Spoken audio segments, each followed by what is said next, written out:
Cuneta, the megastar, celebrates her 59th birthday. Welcome back po muli sa aking channel. Kung first time po inyong manood, don't forget to click like and subscribe.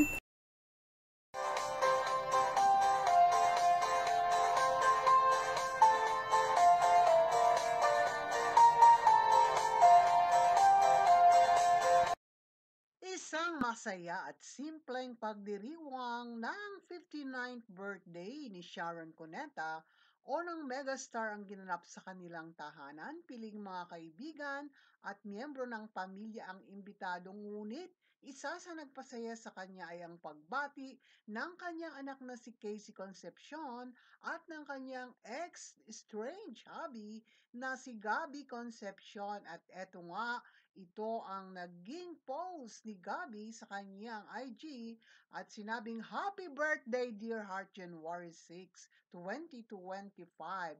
Napakarami pa ring supporters ng Shagab Tandem na nagsimula noong 80s, bagamat nagkahiwalay ng landas bilang real couple at nagkaroon ng isang napakagandang anak, ay marami pa rin ang nagmamahal sa kanila.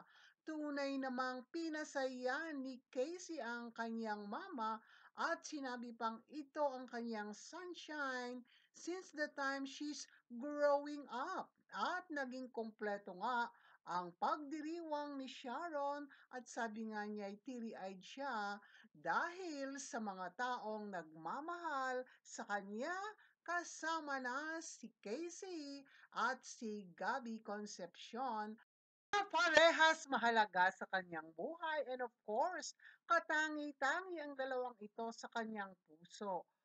Happy birthday again, megastar, and God bless your entire family and loved ones.